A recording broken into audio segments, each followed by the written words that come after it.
a week ago. He said no. I said, all right, man. I knocked on that same door, got the same ignore. Oh, there was somebody knocking on your door this week, BC. Let's get into it. It wasn't a knock. It wasn't a knock. It was a B&E. My goodness. Let's. Yeah, even Cash heard it.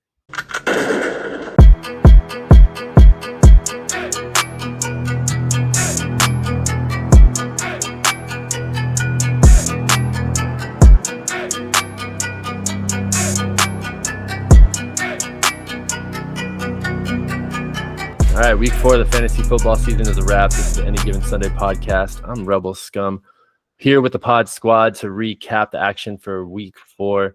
Let's introduce the fellas and get into it. Defending champ NJC with big news to come later. NJC, how you doing? Back-to-back losses is not the back-to-back that I like talking about. So not too good. Not too good. But it's always good to be here with the brethren. Always good to circle the wagons and talk some crap to try to make ourselves feel better for losses or make yourself feel even better for wins. So what's up, boys? Try to avoid back-to-back-to-back, NJC. You know, it's not how you start, it's how you finish. That's what I was taught. I know where I'm going to finish. On that pretty face. Just gay. You know, wow. Besmirching your wife on our podcast is so disrespectful. Please. Nick, look at Nick. Look at that good old pie ready for a nice little topping. All right, let's move on from these homosexual love remarks to the Quan zooming in, calling in from the secret underground lair. Quan, how you doing? Hardest working man in America. All right. Ambassadors of Quan here. Sorry to all the listeners that you can't physically have this pretty face in front of you, but fortunately had to make some money tonight. But anyway, I just first off want to thank the fantasy gods. Thank you so much. This is my first week this season without losing a starting player to IR or for the season. Great win against BC, the back-to-back champ. But you know, it's just another game. I've beaten BC during the regular season twice. It's all about what happens in the end. So, but great game, and love life, family, community, and the dollars too. Oh, you know, we hung out this weekend and you rubbed some of that injury luck off on the good old frog. He's protecting and serving. Serving more than he's protecting. I'll give him a minute, see if he jumps back on real quick to respond. I'm here. I just had nothing else to say. I thought you were going to move on. We throw him stuff to pick up on. He doesn't pick up on it. So I want to see your lips move. Oh, look who's joined the pie. Sugan. Great week to drop some breaking news on the pods. Week to fire sale. Yeah, so didn't we vote on a escrow kind of period, or nah, we didn't vote on none of that shit. It's been sent to the frog, it's been thumbed up, it's been cemented in the annals. And the NJC would know about thumbs being put up, man. Sugan, you're not supposed to fire sale on Bussy Week, man. Bussy Week is a bye week. Come on. Dude, I was down by like 60 going into tonight, man. Never doubt the power of the wet bussy. I just can't. While he was dazed and confused. No man can resist, Sinke. Eventually, we all give in. Let's see. Welcome, Sugandis, to the podcast. There's a lot to unpack and talk to you tonight about, but I want to bring on the commissioner before we kick things off. Commish, congratulations on the high score of the week, feature of the week. God damn. Thanks, Scum. You know, it was a great week, 177 points, but the Frog's in a somber mood. I'll acknowledge what took place. Rebel Scum, you proved to be a formidable opponent. 118 points, led by George Pickens and Deebo Samuel. You played with heart, Scum. Respect to you, sir. The Frogs are 4-0 with a second AGSI score this week. But it's a sad 4-0.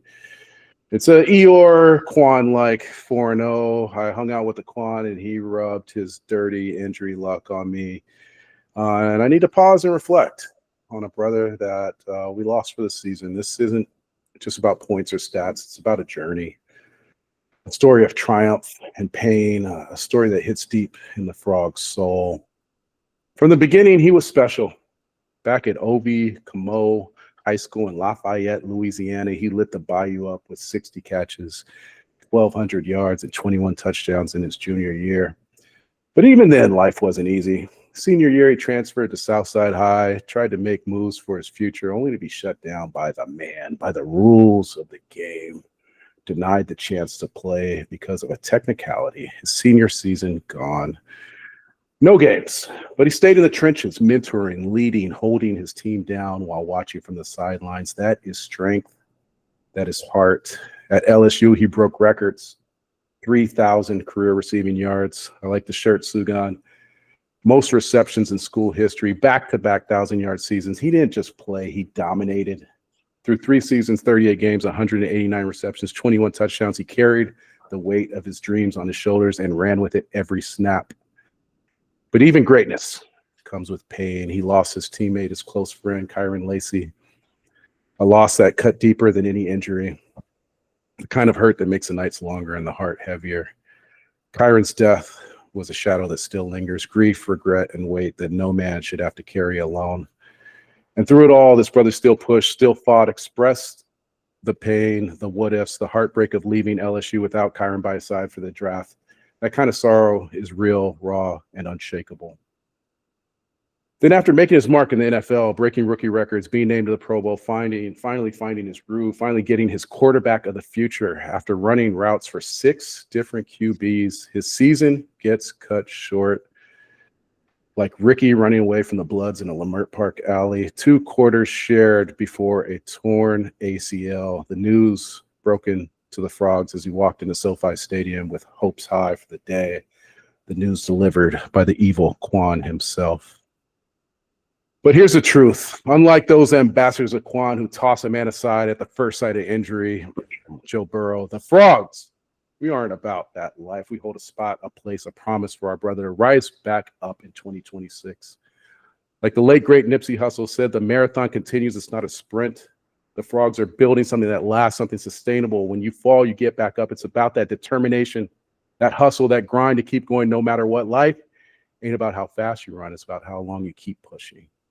Before the injury, he was on a historic pace, 127 catches in his first 2 NFL seasons, second only to Odell Beckham Jr. That's greatness, pure and simple. So tonight, as we look around at the scoreboard and feel the sting of loss, let's not forget what this brother means to the Frogs, not just for the catches, not just for the touchdowns, but for the heart, the struggle, the love, and the fight. To my friend, Malik Neighbors, rest now, brother. We have the watch, and I'll see you in Valhalla. Man, Really? ChatGPT couldn't limit that to condense it to maybe 60 seconds. Just want to say that was another award-winning monologue there. Whether or not enhanced by the chat, just the delivery, well done. Well done. Valhalla! Cash Patel. Valhalla. Go Vikings. Quan's Josh boy. Patel. Speaking of Vikings. Well, you wanna do the trade talk now? Get right at NJ. So first of all, sorry for your loss, Frog. Let's really announce the loss of a star player to injury. Really, truly heartbreaking. Great thing though, you have the great depth. We'll get into that a little bit later. And then there's another. Quan chimed in, man. Unfortunately, we care about our players. On the Frogs, man, we hold their spots. We don't throw them into the ditch the second they get turf toe. So does this mean that BTJ will once again outscore Malik Neighbors?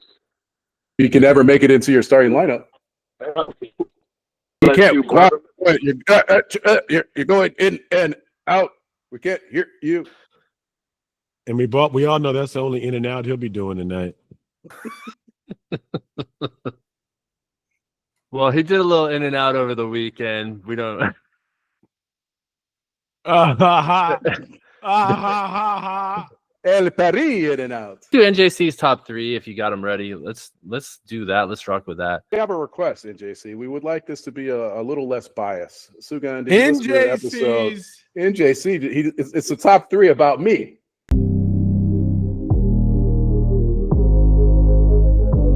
Let's talk about AGS. Top 3. Frogs is always like 3 out of 3 in the top. Right, exactly. Number 3, I love the Frogs. love, but here we go. Right, here we go.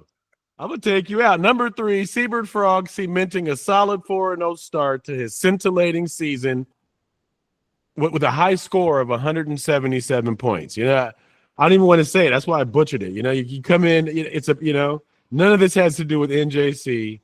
It's completely unbiased. It came down to the wire. Number 2, Sugandi's fourth quarter comeback to squishy the Vussies. Solid effort of 119.5 to 119 points. Only the tip. Only the tip. He Tokyo Tokyo titty fucked that pussy. And number 1, Rudy's ridiculous romping, robbing the curse of a victory. 126 to 124.5. Fourth quarter comeback. It was a battle all the way. Number 2 to number 1 came down to a battle. The only reason why Sugandi's was not number 1 was because it was against the Vussy. But battle for 2 and 1. Rudy going into week 5 with a 3-1 record goes the number 1 for this week. Good job, Rudy. Good job. Rudy. Yeah, Jesus, I gave the especially in people what they asked for. You didn't even need to ask for it. I don't know. Well I done. mean, there was a shellacking that occurred. Perfect week for him to not talk about himself. You see, if I talk about me, I'm wrong. If I don't talk about me, I'm wrong. You know, a -3 defense and a failure to crack 100 points. I wouldn't talk to none of you Negroes either. You know, NJC, we talked about it. You say you don't come to the viewing parties because of the bad juju, but looks like you brought a little bit of bad juju on yourself with 83 points. Having a poker night, I brought all the juju. I had all the negative hate, just hate. Oh man, hey.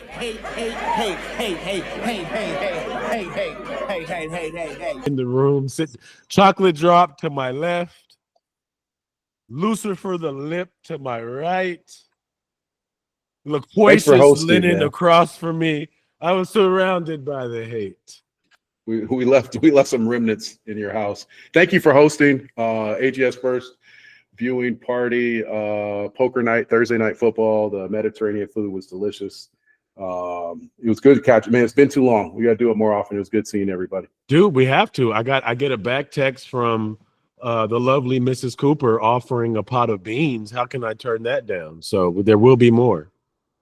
Maybe we'll do a Sunday so we can fellowship more. It was a Thursday. It was impromptu. But for beans, we do a Sunday. A little potluck. This week, you're going to get served a lot from the Frog household. Yeah, well, we don't do jerk chicken in this house. I'm about to put this on blast, and if he listens to the podcast, he's going to hear his name.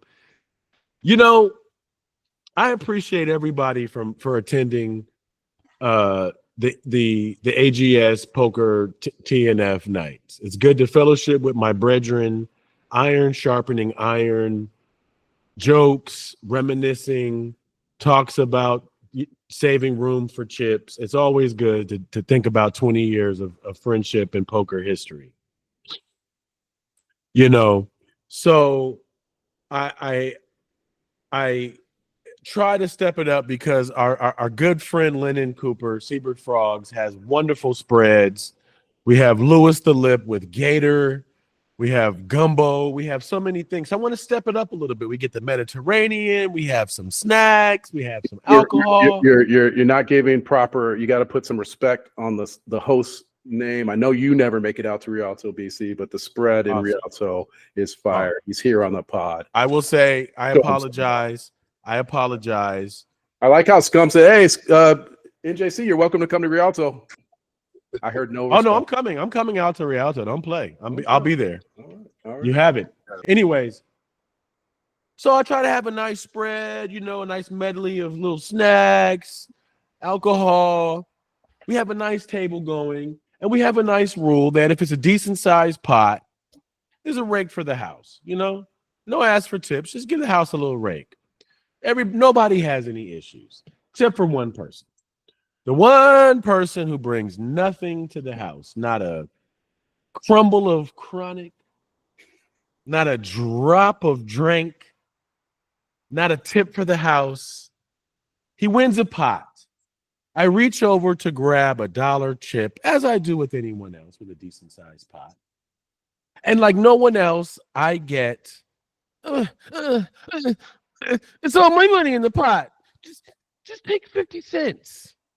So I get a 50-cent tip from the person that we shall not name. However, I will mention I did count 5. Now, Nick, you'll understand this. I counted 5 independent requests to hit the blunt that was not lit. I will say that cheapness is a reason why you're pussyless. Wow.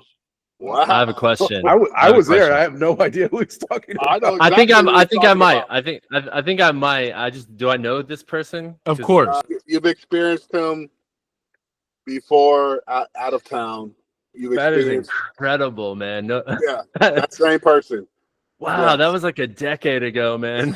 Same When old I shit. say no ice, I am not referring to the current state of the immigration issue in America. To breaking news, ladies and gentlemen. Based on the bewildering bludgeoning that NJC took this weekend by Teddy Perkins, aka the ostrich ostracizer, NJC has sold his future, not his soul, to the Sugandese for Justin Jefferson. In return, Jettas. Sin-K will receive NJC's 2026 first and third pick. And here comes the spread, boys. 2027 second round pick. Justin Jefferson now has a new home. Now, before the jokes, before the judgment, let me give my general manager, Sin-K Gales, credit. He's a man of his word. Unlike other GMs in this league, although the competing deal came down to the last minute, he kept his word and he honored the deal. Thank you, Sin-K, for being a stand-up GM. Of course, man, it hurts. It hurts whenever you're dealing a player like Jetta's. Every deal seems like a loss. But I mean, yeah, I've been kind of, in the middle, borderline playoffs, or Just say it, Sin-K. Say, look, man, look what the Frogs are doing when he made a similar deal. I want to be like him when I grow up. But how dare you come on this podcast with that LSU shirt on when you just traded LSU's finest, Justin Jefferson? I will say that's a hell of a collection of draft picks for what you spent on Justin Jefferson a few years. Turned a fifth into a first, third, into sixth. Damn. 6. Sorry, turned a sixth, into a first, third, and a second. So yeah, I mean, Hey, Sin-K, don't sell yourself short. Did it also turn into a chip? it did. 2021 turned into a chip, which I also traded a shit ton for with the Woomy. So gotta make some deals, man, to get.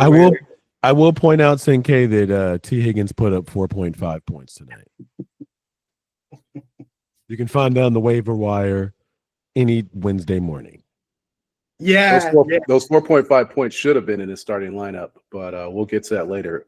If Sin-K, can you share the opposing deal that what broke it right down to the wire? So my I was going back and forth, Curse, NJC. My initial ask, which started this whole thing, was first and a third and a third. Both owners thought that was an overpay.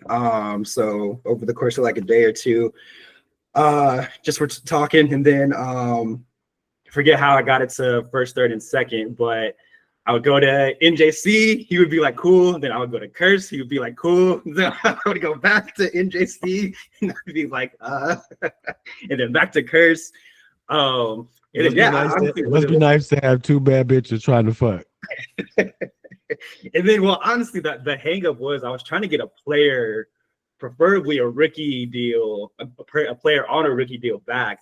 So I was hitting up Frogs for Travion. I was hitting up Oops for MHJ. They weren't budging. So yeah, I mean, Curse and NJC were just making offers that I couldn't pass up. So yeah. Oops held back from giving away a starting wide receiver for a trade. He didn't even there was no counter, there was no negotiation. I mean, just like Week, he gave it away for nothing, and now he has standards. AGS podcast is not your regular podcast, bro.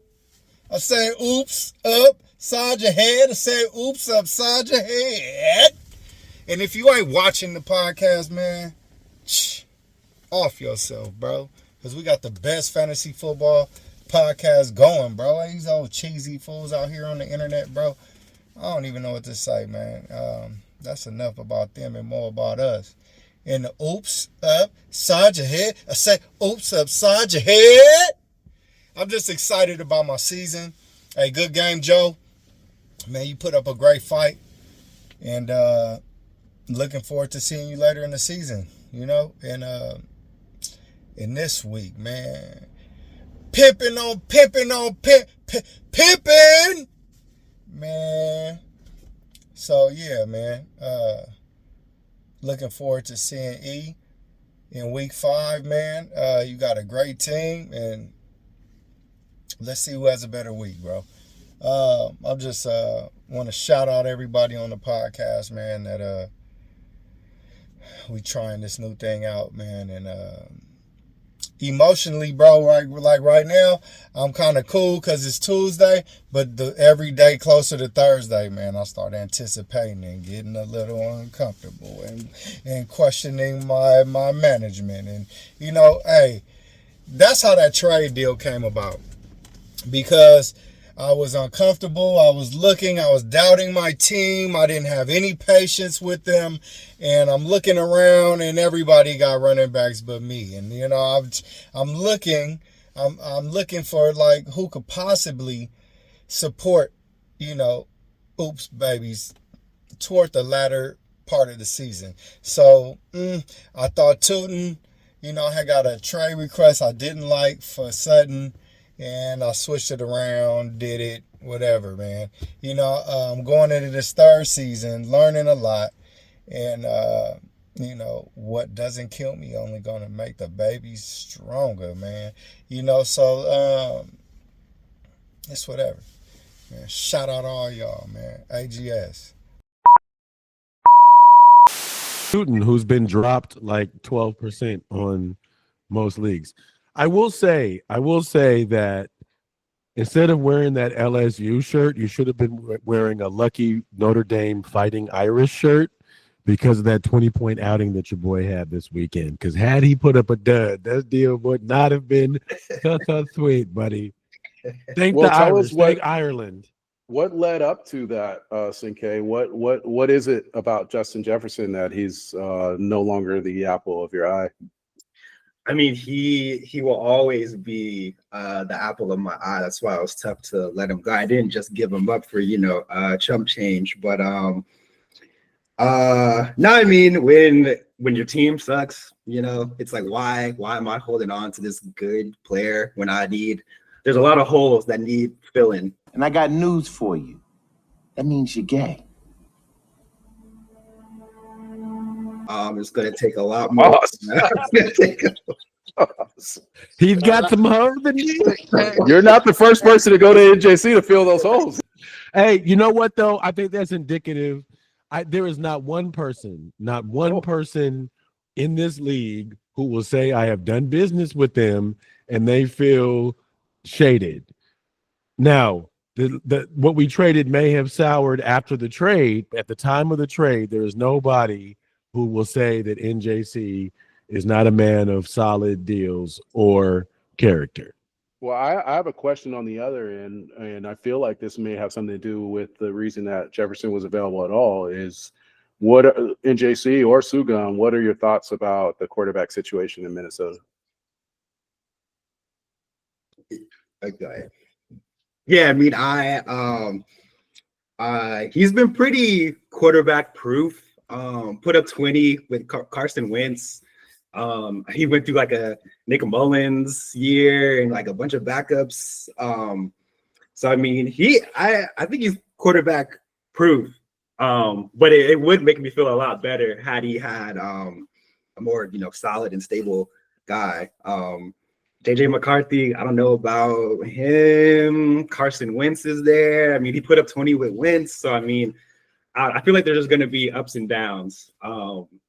So yeah, I don't know. It's not my problem anymore, I guess. I think the problem. No, man. Hey, I'll take the problem because,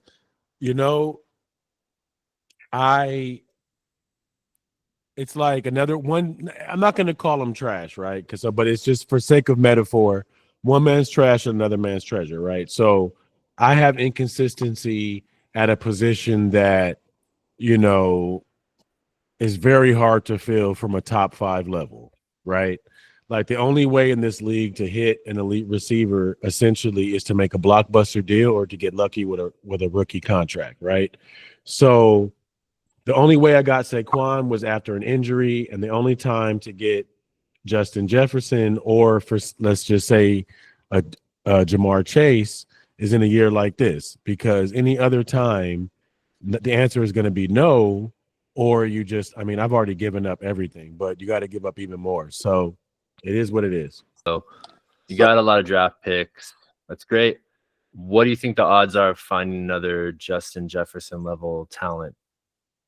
Well, that's the thing. I've been trying to find a running back for the long. I've had Justin Jefferson. I haven't won a chip. You know what I mean? I think RJ Harvey scored some points tonight. RJ Harvey, best game of the year. Yeah, I think you really need a strong running back core in this league. In the draft, the running backs, like we just saw this year, the running backs fly off like that. And if you're in the middle or the back, you don't get a chance at those guys at all. So I think I'm taking this move is obviously for a better chance at a solid running back than it is to find another Justin Jefferson. But receivers will be there. So did you think about asking for Marks? He looks pretty solid. Who? That guy exactly. named Exactly. Because guess what? The Texan starter. Marks is about to be the freaking future, bro. You want to ask Marks for is him? This year's Kyron Williams. No, I the rookies that I wanted, people weren't budging off them. So yeah. All right, man. Hey, well, since you talk about running backs, man, I will say for the right price, there are 2 running backs on my team that are up for grabs, and I will say one of them is Saquon Barkley. Juan, you want to get your point in? I just wanted to know, CK, you said that originally the cost was a first and 2/3. BC, I'd like to know at what point when the Quan was deep in the French pudding did you decide to fork over from a third to a second? Funny. There's a reason why Quan, who refuses to be ignored, waited for this question, because this is a nice one to simmer, so you can try to slide it in one last time real slow. Let me just tell you this, and you can ask Cinque. I have literally been asking about Justin Jefferson every season for like 3 years now, right? So it's not like something you did, like you knocked something loose and all of a sudden I had a tilt moment, bro. And you can, Cinque, can you agree? pretty much every week for the last 4 weeks, I've been hitting you up about Justin Hey, Jefferson. I'm gonna cut you off, CK. Nick, this is the time when you replay his announcement of the trade. Because Based on the bewildering bludgeoning that NJC took this weekend by Teddy Perkins, aka the ostrich ostracizer, NJC has sold his future, not his soul, to the Sugandis for Justin Jefferson. that because of Laquan, he went on and made the trade. I'd also say that it's interesting timing that you've lost 2 games in a row and you're going up against the Frogs next week, who's started off pretty strong. I'm sure there's also bye weeks that are going to impact both of us in week 5. And it's interesting that this is the second week. Oops traded Cortland Sutton the week that Curse played the Frogs. Now Sugan has traded Justin Jefferson to NJC the week that he plays the Frogs. So, you guys are coming at me. Well, speaking of coming, no, you guys can pull out your Johnsons and put them on the table for measurement, but yes, Coop, you are a formidable opponent. It's all a timing thing, right? So you can make yourself X, and if X is a undefeated team, and I'm already at 50, I'm already at 2-2, right? Going into the bye weeks, I need to make a trade. Number one, if the trade can be made, I need to make a trade, right? Because I need to try to stack my team as much as possible to get a win. So call it. Did the trade have to happen for you guys? Did it have to happen this week? Well, let me ask you a question. I say, let's wait next week to find out. Cinque has a 0.5 win. Does he say yes tomorrow? Sugan, it had to happen this week for you? It probably didn't have to. Well, fuck you then. Why did it have to happen this week? No, just a quick note on that. I won't say who it was with, but I had a deal in place, surprisingly for Najee Harris, for a lot more than what I got him for. And I was looking at bye weeks, and I have 2 of my starting backs on bye next week. So I was like, okay, just let me wait till the next week. And then he goes and tears his Achilles. So yeah, you just never know, So I was like, yeah, fuck it. I have a post-trade question here, NJC. Speaking of bye weeks, Lamar Jackson suffered an injury, maybe doubtful. Next week, Jordan Love on a bye. Do you keep Jordan Love through the bye? What's the move here? Got some roster decisions. Yeah, so very good question, Nick. Drake London also on a bye. Luther Burden III also on a bye. Packers defense also on a bye. Yeah. So here's the thing. Wow, I didn't know all those people were on a bye. So the good news, not the good news, but I do have Wan'Dale Robinson, right? I do have Woody Marks, so I can plug some in household names he's rolling off here. No, hey, Wan'Dale. Good old Wan'Dale Woody. Yeah, not the Wonder Boy. To save the day. Hey, listen. NJC ain't going 2-3. Hey, y'all laughed at me with Kyron. Y'all laughed at me on other positions. So I'll take all the hate. The point is, I don't care if Boo Boo the Fool gives me 20 points. I'm putting Boo Boo the Fool in, right? So, yes, I'm affected by bye weeks. The Packers were already about to get dropped. So, we'll try to make something work. You know what? I'm going to put my best team up. And, Coop, you're going to put your best team up, and we're going to see what happens.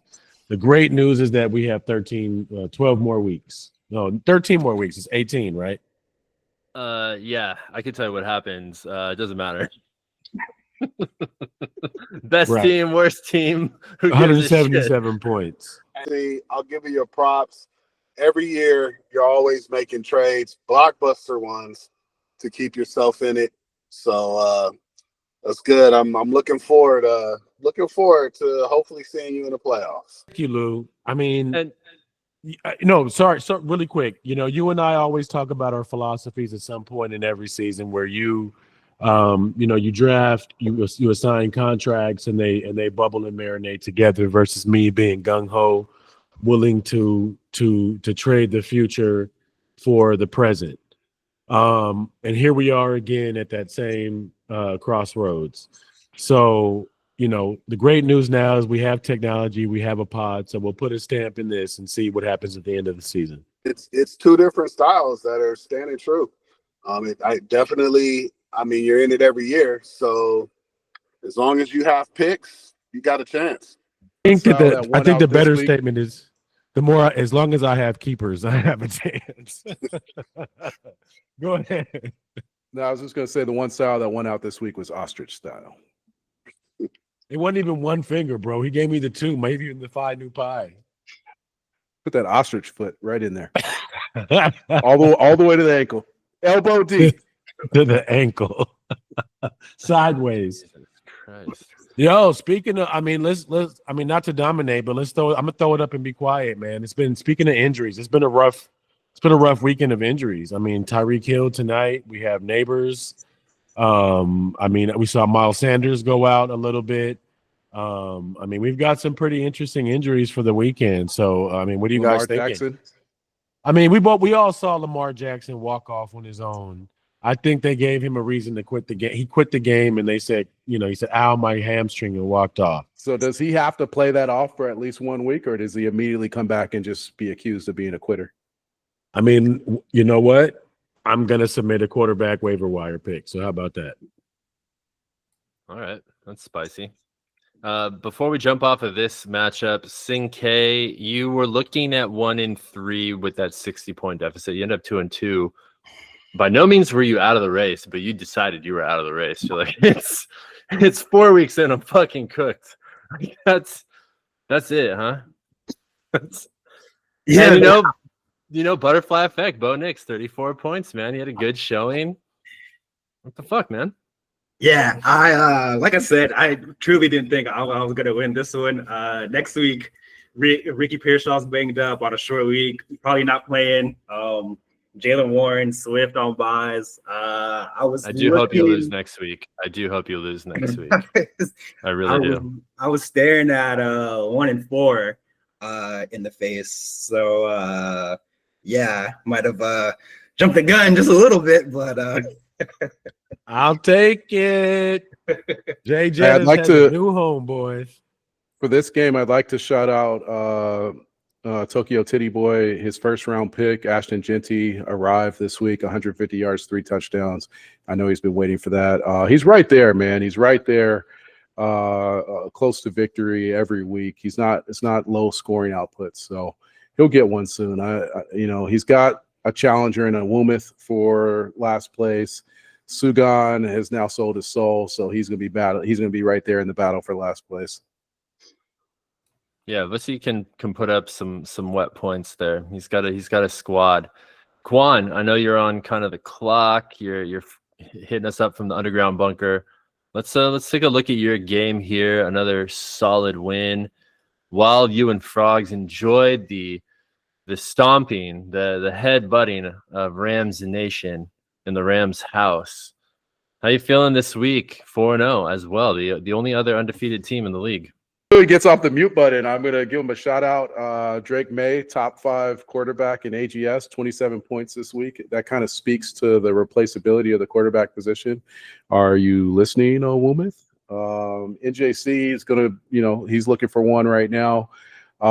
Jordan Love and Woody Marks on the bench with 62 points. That doesn't help. Particularly, we talked about the Packers. D putting up -3.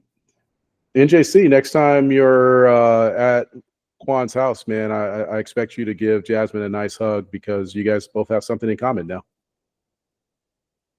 Trying to call us Eskimo sisters? Yep. Quan has left the building. He will be back in 20 minutes. The disrespect. Hey, good win, Quan. You'll hear this. No, you won't hear this because you don't watch the podcast. So it was a humbling loss. But the good news is, like you said, Frog, there were some silver linings in the loss, right? Woody Marks, 14 carries, 69 yards, 4 catches, 50 yards, 25 points. The future looks bright for Mr. Marks. Jordan Love, 37 points, albeit a little bit of a inflated output based on the Cowboys defense. But not only, I think everybody on the podcast will agree that was a Sunday night football game to remember for a long time. 40-40 tie. So very anticlimactic, sitting there for 4 hours. It felt, and it just was a tie. like, oh, it's just over. Okay. Yeah. But I mean, I think, Kraft was consistent. Pickens had the game of his, season. Jordan Love. I wonder what you can do when CeeDee Lamb's not on the field. Man. So, I think that in every loss there's a lesson to be learned. So the good news is there was a little bit of bright side, but not to take away from Quan's victory. Solid defense choice. I mean, A-Chain, May, Taylor was modest, but he had a pretty solid little week. So hopefully NJC regroups and we can look at the mid to late season in a different capacity. But oh boy, feeling a little squishy wussy myself right now. So got to get back in it. Got to do some Kegels. That's gross. Speaking of gross, how about getting blown out by, I don't know how many goddamn points I lost by. Frogs. Sugandhi's mentioned earlier the necessity to have a strong running game in AGS. Well, how about 46 motherfucking points from the running backs? How about 38 points from the quarterback? How about Puka Nacua being maybe the greatest waiver wire pickup ever? Jeez, that guy is going to have a Hall of Fame career. And he was just, that's amazing, man. For the plucking, just hello. Yeah, Quan threw out a bunch of subversive messages about me switching over to be a Rams fan. I would find it hard to live a mile and a half away and have my best fantasy football player just chilling there and not feel some tug to be part of that. Wonderful win. Let's let you have the floor here, sir. Yeah, man, you hit all the points that I was going to make about my team, man. The running back, Bijan and Quinshon, not only the points, but 300 yards of total offense, 2 touchdowns. That's what I was looking for out of one of my rookie running backs to take a hold of that RB2 spot. Still waiting for Trevion Henderson to do something, but Quinshon might just be the one. He might have overtaken him. You're right, man. I think there was a moment where I'm just screaming for Puka. It was so dominating to be able to witness that in person. That's why I'll never forgive NJC for skipping out when Saquon Barkley came to town, man. There's nothing like being in fantasy and watching your player just go ham in person. 13 catches, 170 yards, a touchdown. I think I turned to Quan in a moment and was like, I'm buying a Puka Nacua jersey. I love that dude, man. The cool part about being in the stadium was they were playing the Colts. So I got to see my tight end catch 5 passes, 70 yards. He ran Wildcat at quarterback. He ran in a touchdown at fullback. That was cool to see. My kicker was warming up at halftime, kicking 70-yard field goals with ease. So that was cool to see. And then he kicked a 52-yarder in the game. He had double digits. But like I said in my opening, man, George Pickens, breakout game, 31 points. Debo, 17 points. Jordan Addison, 14 points. But I will throw this out there. The weekly butterfly effect update. Bo Nix, 35 points. Javonte Williams, 17.5 points. And Michael Penix Jr., 26 points. Yeah, that's fucking crazy. One more butterfly effect. I had Matt Stafford until about Friday morning, and I was like, I don't know. Maybe I want some rushing touchdowns. Not that it would have mattered, but still, that's the kind of shit. I miss Jaden Daniels so much. Jaden Daniels, please come back. If Jackson Dart can run on the Chargers, please come back. Come back soon. Come back. No, I'm sure Rudy's very much appreciative of you dropping Stafford. That was a late Sunday morning pickup, I think, for 40 points, and it brought him the W. Sure did. It sure did. To no one better than the Rudy. So I think that's a great place to pivot, unless there's anything else you want to chat about. You asked me the question, and boy, did he look like a hot pile of shit in the first half. But the 2 games where Justin Fields has been healthy, he scored over 30 points.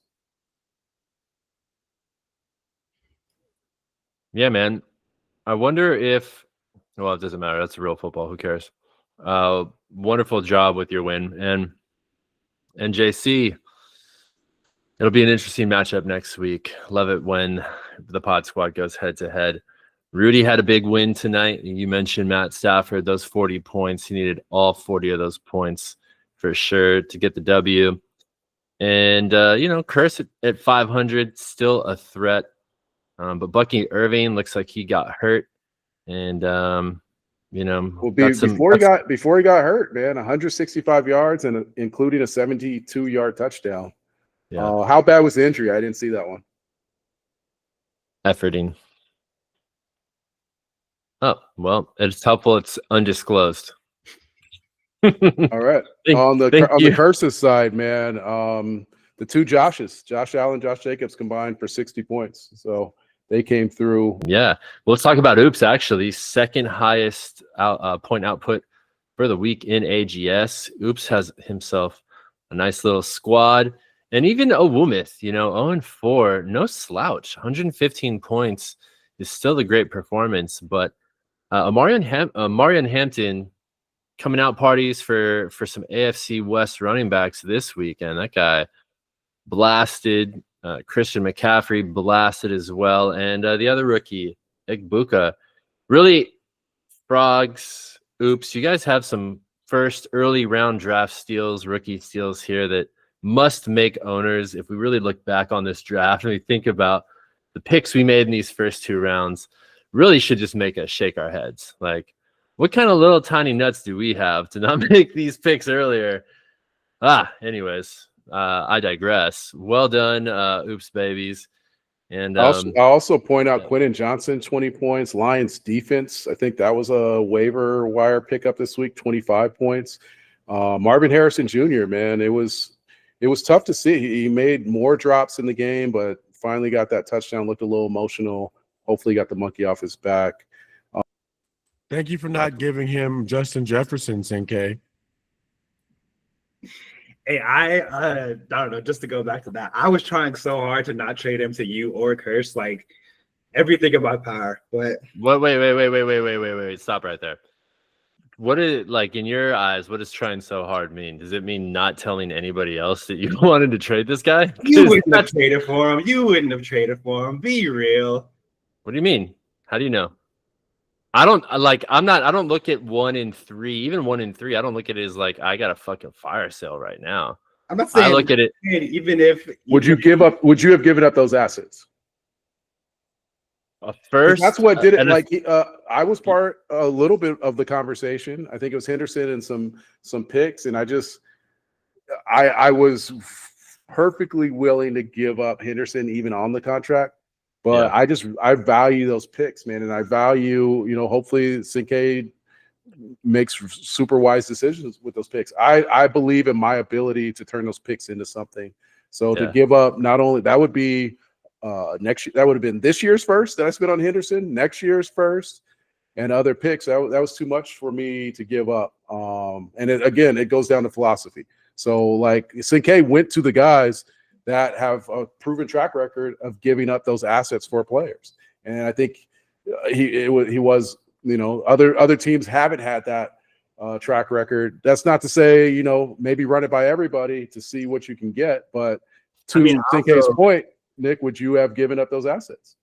Well, two things. That question, because I traded my 4th round pick already for Jalen Waddle, probably not, because I don't want to go without that. But this guy hit me up for Najee Harris, so I understand the level of trade and talent you think I'm willing to fucking parlay for.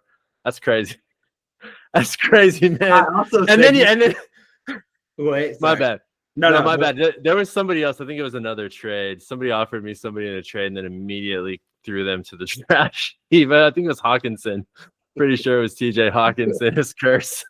No, I was just gonna say. I also said he was available when we made our keeper announcement. That only like 2 or 3 people hit me up for. Yeah, that's true. You are that's one of true. them. You did. So. That's true. Okay, no, fair enough. You put it out there. My bad. All right. And I Well, mentioned it earlier, man. If the quarterback situation, if I felt better about the quarterback situation in Minnesota, I would have been more willing to make the deal. I just don't love the current situation. Not to say, it doesn't improve soon, but I just don't like it right now. You're muted, NJC. I'll take it when I can get it. that's a great line. Thank you. You'll get it this week. Yeah, it's not going to be as easy as 50 pounds. You got to put a little effort. You got to at least take me on a date, maybe. You got to some break 100 appetizers. points. You got to break 100, and you don't have a quarterback starting next week. That's kind of a problem. Just a little bit. Well, to his credit, I've lost neighbors for this season, and Bijan and Tucker Kraft are on buys, so it's going to be an interesting week. That it will be. That will make it interesting, actually. That will absolutely make it interesting. Let's see who else we got on here. T. Ruth and the Pimps. Oh, Lord. The Quan is back. Quan, just in Isn't it- time, man. What the I don't hell know. is that? Are you like The Yeah, trunk of that his was car? weird. He looked like No. he was being held hostage. Are we filming like some sort of body cam horror movie where He was like, oh, shit. he's all shit my dick's out? Oh, they can see my face. I'm on duty. Hey, I'm driving, but I am here. How's the sound? Great. We're just Hear glad every you bump you hit on the road. I appreciate your effort, Quan. I really do. Thanks for being a part of it this evening, because it would have been the same without you. It really would. All right. Quan, That's all I get? we went over your game. Quan, is there anything that you wanted to say about your game at all? Next week of my what's your name for the week? Hello? Yes, we're here, Hello. All right. I'd like to make my announcement. Go ahead. We haven't got to next week's games yet. We were All talking right, about go this ahead. week's game. If you had anything else that you want to talk about with NJC, we tried to cover for you. All right. No, I think I got it all out. That you did, my friend. That you did. Ruth and the Pimps. Let me hit mute Tyreek real Hill, quick on this guy. Cancun bound. That's a tough one. And his reaction. Say, hey, can you break that down for me? It almost seemed like he was celebrating the fact that his leg was broken. People on Twitter are already talking about the fact that he'd rather have his leg snapped in half than have to play with Tua anymore. Either he's just a crazy soldier, but the reaction was just different than any player I've seen with an injury like that being carted off the field.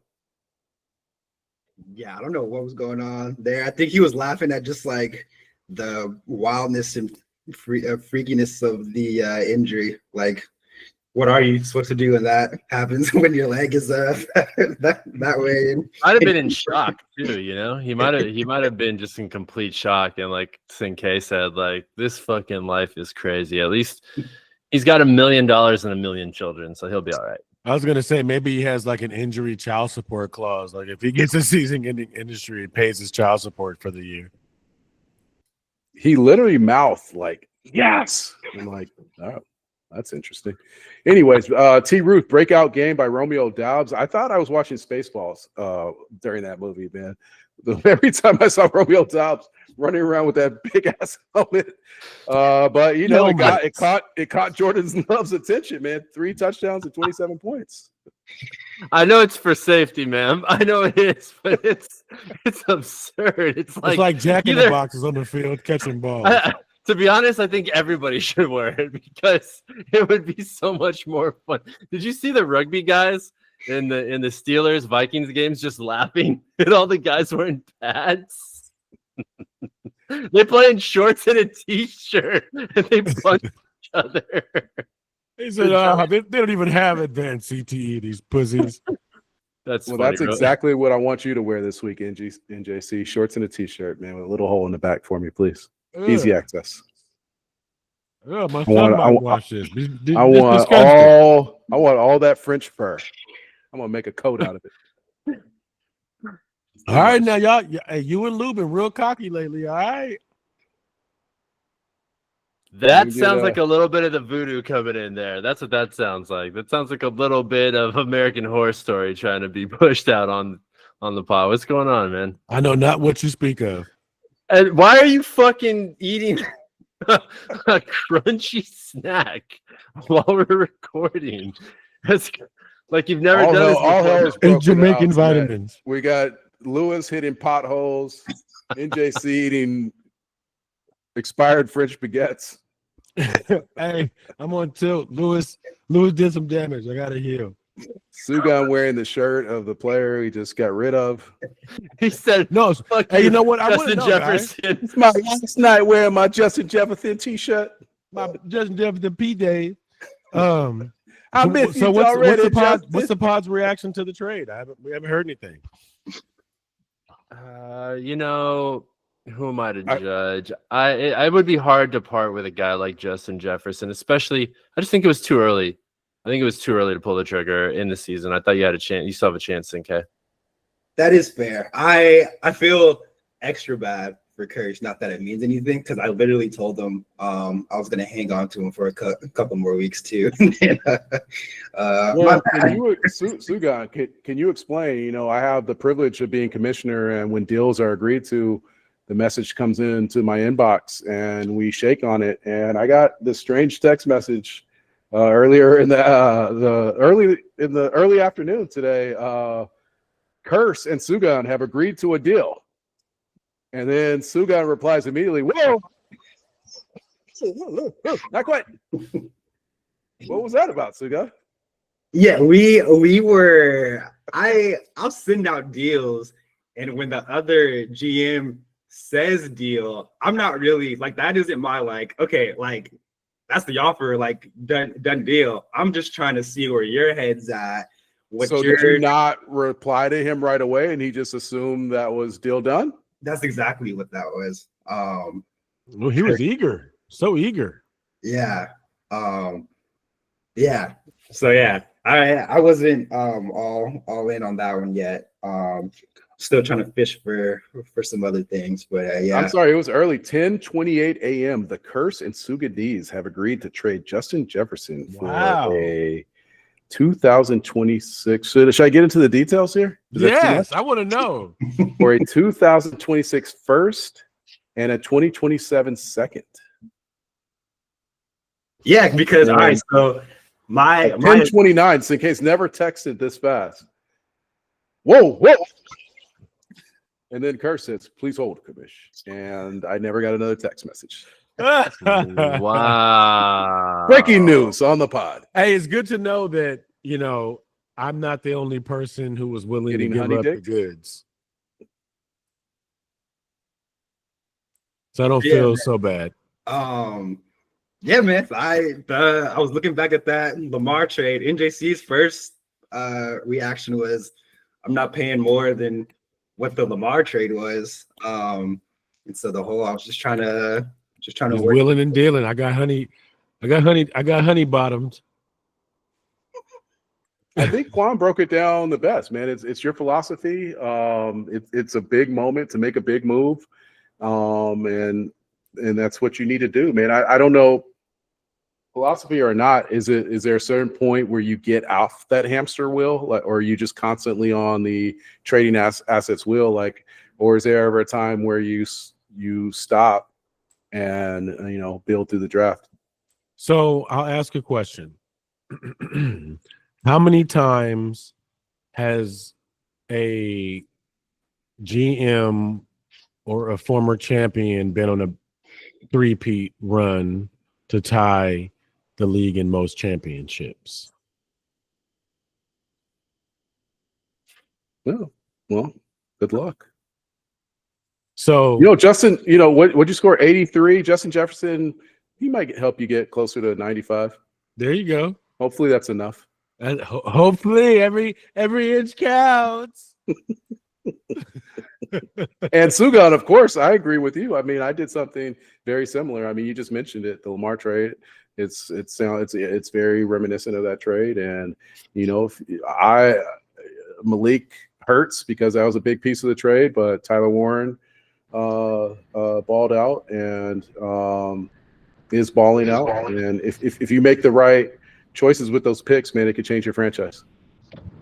Is it a little bit of butterfly effect that they both got hurt the same weekend, Lamar and Malik? Yeah, at least one wasn't faking it. And And you know what, NJC, next week you're not going to have to worry about faking it. No, I'm gonna be limping, brother. Hopefully not. Hey. Hopefully. Oh my God! Let's move. Full bow-legged going into week 6. Oh my God!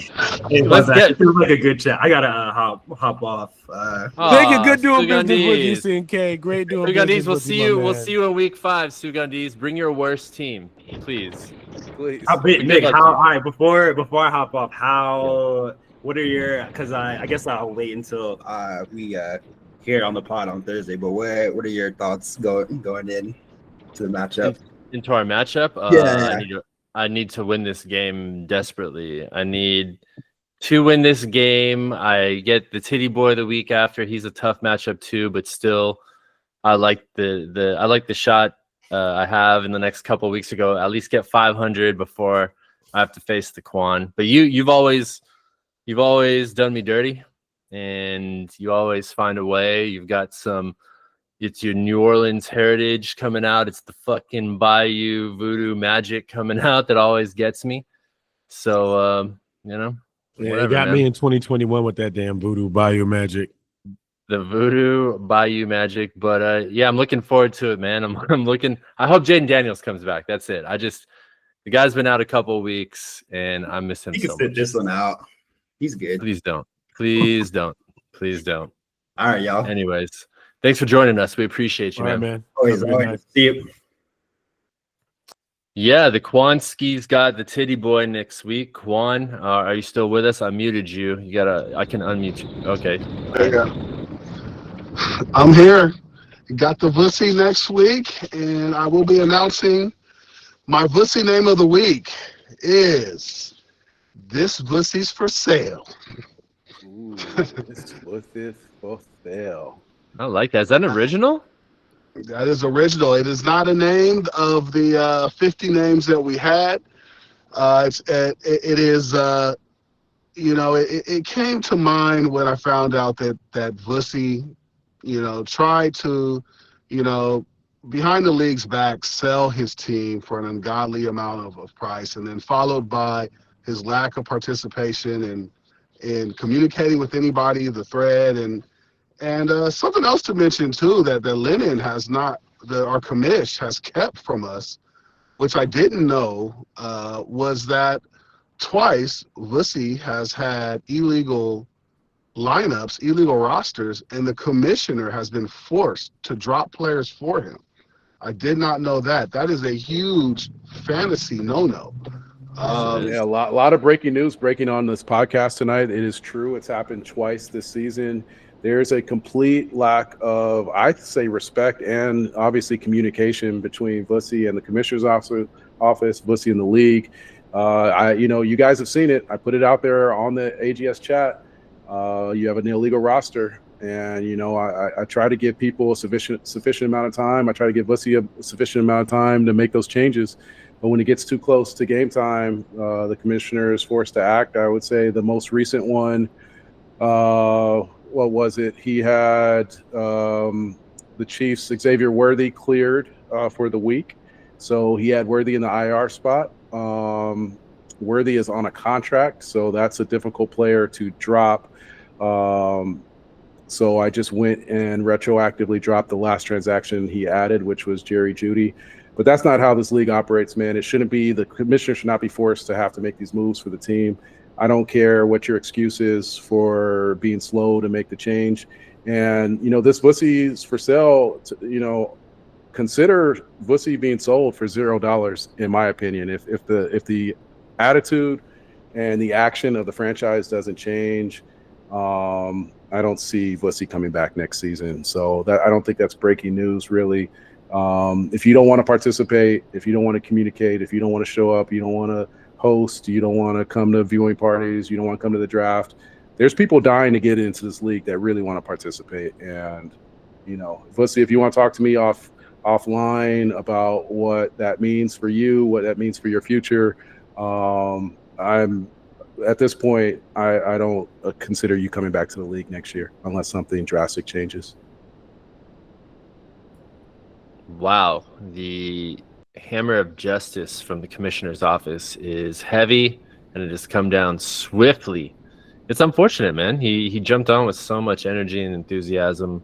Our first podcast. It was great to have him back, and I hope at the very least it's just fantasy football that this is, and nothing deeper than that. All right, let's go into the next week. Sure, the next Begs matchup. the question: accidental champion? Absolutely. I would love to accidentally win a championship. Anyways. Yeah, but you'd participate. I would, man, but even better. Even better. And you would relish that championship no matter what, man. So much. Like, you'd never miss the draft to stand up with the group of champions that you're usually banished from. You'd show up and be a part of the camaraderie. I opened that up. I mentioned this at poker night, and Nakia was there. He's a past guest on the pod. He was like, doesn't that need to be discussed with the league? And, whatever you guys want to do, I feel pretty firm in my stance. I don't see why anyone would not feel the same way. I don't know how you can make an argument for Vussy, but if anyone here on the pod want to make an argument for why he should remain in the league, feel free. I just think we should give him a chance to rectify himself. Like you said, end of the season, if nothing changes, it's out of everybody's hands. You're the commissioner. I don't think that we've been this far before, but he's always kind of disappeared and returned. Anybody wants to pass a message, let them know what came out of the commissioner's office, the commissioner's mouth on the podcast. I've called him, I've texted him, I've hit him up on the thread. I've gotten zero response. So, if he wants to do something to salvage his franchise, then let me know. Hopefully he hasn't been deported to El Salvador or something. You never know. I mean, you never know. All kinds of people getting swooped up on the streets these days. Officer Gray. Sorry. I have him here. He's in my right now. That's why he hasn't been responding. Just real quick. Oops Babies matches up with the Pimps. Oops has a chance. He's currently tied for the division lead at 3-1. Has a chance to go up 4-1 into week 5. And a great team. Well done once again to Quan. And not necessarily your direct oversight this season, but the ways you've imparted knowledge on your cousin. Go ahead. The Oops team is looking pretty formidable, man. I think he's gonna go in and take this one. We're here when we talked about the trade, man. Like we find it, he's made all these great moves. How do you? And we're gonna reach out to Oops himself to maybe submit a video with an explanation. Gruden had 1.5 points this week, and Cortland Sutton had 17.5. How does he defend that trade? How does that make his team better? Trade. It's a terrible trade. It seems impulsive, but Oops is impulsive. I'm thinking that he was looking for a running back. Sutton had a bad game, and he was just like, "Oh yeah, give me Tootin." I don't know. It was a terrible decision. He's still very young in this league, and That's all I could really say. Good point. You live by the sword, you die by the sword. He's the living by the sword has paid off, with a lot of good players. So I guess if that's what you're saying, he rolls the dice. He hit on a lot and he missed on one. So I guess he'll take those odds. Still, who knows, man? I mean, but it doesn't look like Travis Etienne is giving that spot up. So, but maybe he was reading something. Tootin was getting some carries, but to me, it will be like trying to grab Blake Corum right now. Like it's not, it's clearly Kyron's backfield. I think you forgot to give him the memo about dealing with the curse. Yeah, the curse got away. I would like to know what the league would have said if I did that shit. If I traded him, I don't know. It's interesting that there's been no sound at all with any of the trades this year. No vetoes, no nothing, no objections. That one was definitely. If that were me, I believe you guys would have vetoed that one. Cam traded a great time. Tootin was high on all the fantasy blogs. Sutton had a really bad week. There was rumors about Tootin taking over the backfield. So I think that it didn't get pushed back because at that time it seemed like, meh, Sutton, Tootin, all right. And then the next week, the truth happened. Yeah, shout out to the curse for sniffing that one out, man. He was like, "Yeah, no problem. You want to absolutely this shit happened." And that's I'm sorry, Nick. You're good. Isn't the story that Oops went after him for Tootin? It wasn't even. Yeah, that's I think Quan cleared that up. That curse had been kind of poking the monster. They're going back and forth for trades, and they were doing it. Curse was doing it, and you know what? Kudos to Curse for taking advantage of somebody young in this league. He was sending them trades through the app. Curse started doing that, sending him trades through the app, which is not done in our league. Like that doesn't happen at all, because once you send that, you don't have like a Sinke, whoa, grace period. Once it's accepted through the app, that trade is official. That's a crazy trade. Definitely a crazy trade. Rudy has T. Ruth kind of going through a little bit of a transitional period here. The King may not wear the crown anymore in terms of running back efficiency. He's lost Connor. Rudy seems to be on the rise this week, but I don't know what the bye week schedule looks like for these teams, so it's hard for me to say who's going to come out on top. But Derrick Henry's going to have to run the ball since Lamar is on one leg this week. If he plays, you just run him anyways, man. I was looking at that quarterback waiver wire. It doesn't look that promising. I do like the way that Cooper Rush is hyper targeting his tight end and number one receiver, though. Baltimore Ravens. He's the backup. Oh, the backup. Okay, sorry. Good for you, Lip. You know what? If Lamar plays, I start him. If he doesn't, I find somebody else. It is what it is. It's going to be an interesting week, man. We are putting together patchwork rosters for sure. It's happening. Yeah. And, you're right. The curse might get to bounce back against Owumith. You never know with the Owumith and what the bye weeks do, but the curse is going to be without Josh Jacobs. I know that much. Owumith is hilarious, man. He never gives up hope. Coming into the night, he was like, I only need 33 points from my kicker, and I have a chance. It's not Justin Tucker, dude. It's impossible. Sorry, man. I only need 0-4. What a guy. Keep holding on to Cook. Keep holding on to Cook. You're only going to have two keepers with Cook being one of them. Spicy stuff. Fellas, you got anything else you wanna lay out on the pod tonight? Run, don't walk to see one battle after another. If you can, see it in 70 millimeter IMAX. Leonardo DiCaprio, the GOAT of our generation, LA kid, man, he's basically our age, right? Been doing it, killing it. I love seeing him on screen.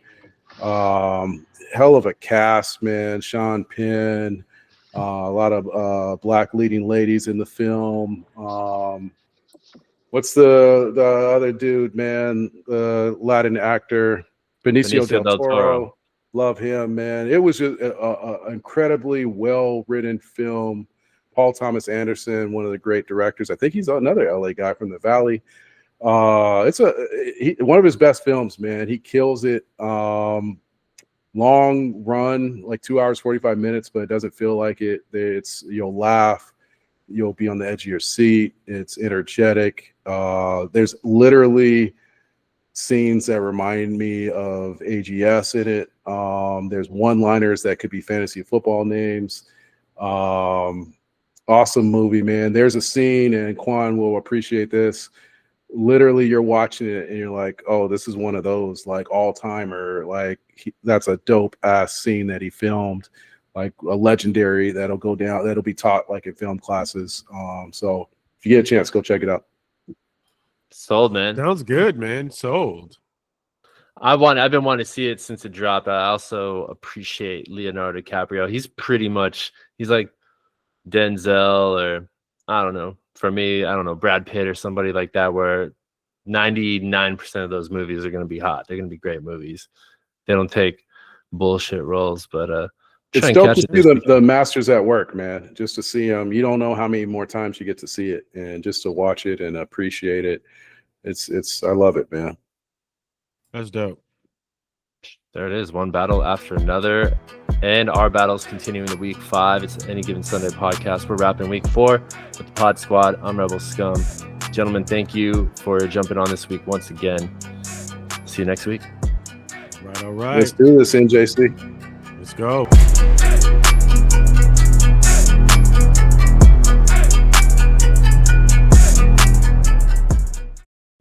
I'm gonna address this because I have to, but after the game yesterday, and niggas been cooking me since yesterday, I know the Raiders are fucking cooked, bro. I know. We are bums. We are 1-3. Geno Smith is fucking trash. Our O-line is trash. Chip Kelly is fucking trash because all his play calling is trash. Pete Carroll is old and washed the fuck up. I know we are trash. And I'm a loyal Raider fan. I've been a loyal Raider fan since I was a little bitty kid. But you know what? I'm not going to allow you niggas to let y'all get my blood pressure up. We are cooked, though. I'm taking accountability for my team. We are fucking cooked. I'm going to leave it at that.